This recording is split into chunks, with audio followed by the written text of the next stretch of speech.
Hello everyone, আসসালামু আলাইকুম। আমি একটা মাটির ঘট নিয়ে নিয়েছি, যেটাকে আমি চাল দিয়ে কাজের ভাত চাল বসাবো। এই জন্য আমি 1 কেজির মতন চাল সুন্দর করে ধুয়ে নিয়েছি। তো ঘরটাকেও ধুয়ে সুন্দর করে পরিষ্কার করে নিয়েছি। এখন এটাকে আমি ধুয়ে রাখা যে চালগুলো, সেটা আমি ঘটের ভেতরে ঢেলে দিয়েছি। এখন আমি একটু চুলায় অল্প একটু পানি, অল্প না মোটামুটি ভালোই পানি গরম করে নিয়েছি, হালকা কুসুম গরম। এখন চালের মাঝে 1 চামচ পরিমাণ লবণ দিয়ে আমি কুসুম গরম পানিটা এখন এটাকে আমি দিয়ে দিব। এটা দিয়ে সুন্দর করে ঢাকনা দিয়ে ঢেকে আমি এটা দিয়ে একটা খুব সুন্দর ঢাকনাও এনেছি ম্যাচিং করে, ঢাকনাটা ভীষণ সুন্দর। তো ঢাকনাটাকে দিয়ে সুন্দর করে এটাকে আমি এখন ঢেকে রেখে দেব 2 চুলার মাঝখানে। প্রায় এটাকে 7 দিন পর, এটাকে আমি 5 থেকে 6 দিন পর এটাকে আমি রান্না করব ভাত। তো 5-7 দিন পর চলে আসলাম। কাজী ভাতের সঙ্গে তো অ্যাকচুয়ালি ভর্তাটাই যায়। তো ভর্তা রান্না করছি, আলু ভর্তা, মসুর ডালের ভর্তা, ডাল সেদ্ধ দিয়ে দিয়েছি, আর আলুটাকে সেদ্ধ দিয়েছি ভর্তা করার জন্য। আর নিয়ে নিয়েছি গিয়ে পটল ভর্তা করব। এর জন্য পটলগুলো সুন্দর করে ধুয়ে পরিষ্কার করে নিয়েছি। আর বাচ্চাদের জন্য গরুর মাংস ভুনা করব। আর করব মলা শুটকির ভর্তা। তো দেখুন, আমি এগুলো সব প্রসেস করে দেখালাম। চালটাকে একদম একটু ফেনা ফেনা হয়ে গেছে, আর খুব সুন্দর একটা স্মেল আসছিল। এটা কিন্তু আমাদের বিক্রমপুরের খুবই খুবই পছন্দের একটা খাবার, যে কাজির ভাত বা ভর্তা। অন্যান্য অঞ্চল হয়তো খেতে পারে বা অন্যান্য কী নামে ডাকে, তো আমি অ্যাকচুয়ালি জানি না, কিন্তু আমরা এটাকে কাজির ভাতই বলি। তো ভর্তার প্রসেস করতে দিয়ে এখন আমি মাংসটাকে মাখিয়ে রান্না করব। আমি আজকে আর পেঁয়াজ ভেজে রান্না করব না, সম্পূর্ণ মশলা একসঙ্গে যা দিয়ে তা একদম বসিয়ে দিব। হলুদ, জিরা, ধনিয়া যা যা দিতে হয়, গোটা গরম মশলা, পেঁয়াজ হাতে মাখিয়ে সুন্দর করে এটাকে আমি বসিয়ে দিব।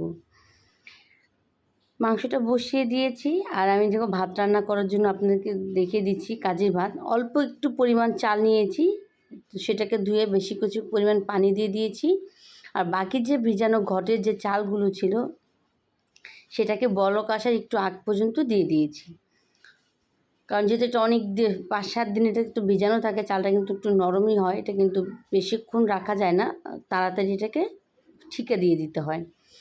তো আমি ভর্তার জন্য পেঁয়াজ ভেজে নিচ্ছি। আলু ভর্তার জন্য ভাজা পেঁয়াজ আলু ভর্তা আমাদের খুব পছন্দ বাসার সবার। বেশ কিছু শুকনো মরিচও ভেজে নিচ্ছি ভর্তা করার জন্য। এটাকে আলু ভর্তা করার জন্য পেঁয়াজটাকে ভেজে নিচ্ছি। আর অপর চুলায় আমি গরুর গোস্তটাও বসিয়ে দিয়েছি। পেঁয়াজ মরিচ ভাজা হয়ে গেলে এখন আমি সেদ্ধ করা পটলগুলোকে সুন্দর করে ভেজে নেব। দেখুন, আমার মাংসটা কিন্তু অলমোস্ট হয়ে গেছে। এখন জিরা আর গরম মশলা দিয়ে এখন এটাকে আমি নামিয়ে নেব।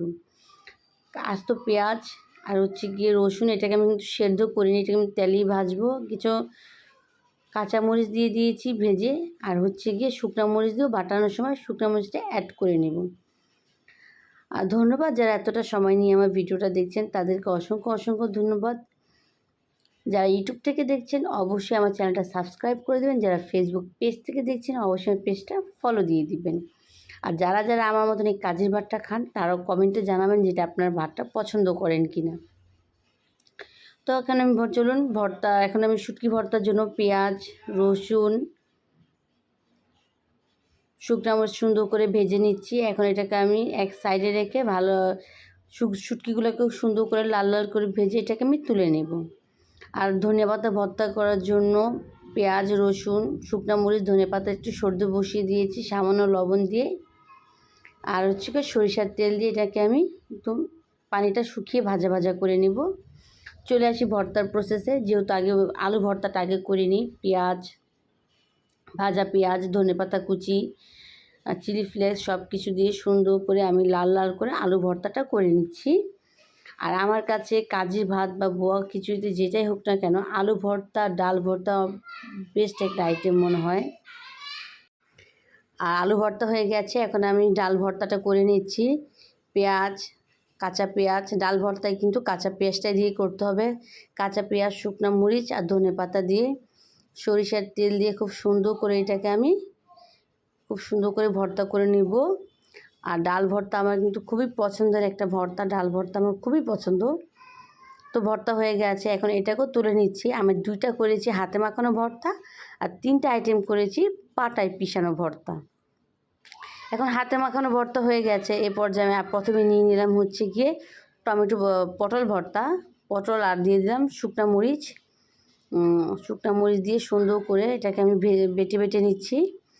আর পিষনি দিয়ে পিষে বা ব্লেন্ডার দিয়ে করেন, যেটাই করেন না কেন, সবচাইতে ভর্তা কিন্তু মজা হয় পাটায় বাটা ভর্তা। তা আমার শ্বশুর কিন্তু হাতে যে পাটায় বাটা ভর্তাটা বেশি পছন্দ করে, এর জন্য আমি একটু কষ্ট হলেও পাটায় বেটে দিই তার জন্য।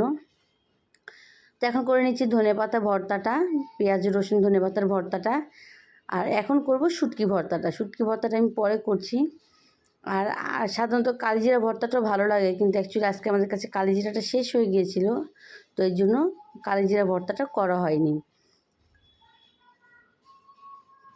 তো সুন্দর করে কাঁচা পেঁয়াজ অ্যাড করে নিয়েছি, সুন্দর করে আমার ভর্তাটা হয়ে গেছে দেখুন। এখন আমার সবচাইতে প্রিয় পার্ট হচ্ছে কষ্ট করে ভর্তা করব, কিন্তু পাটায় বেটে যদি ভাত না খাই তাহলে মনে হয় কি আমার এই কষ্টটাই সার্থক হলো না।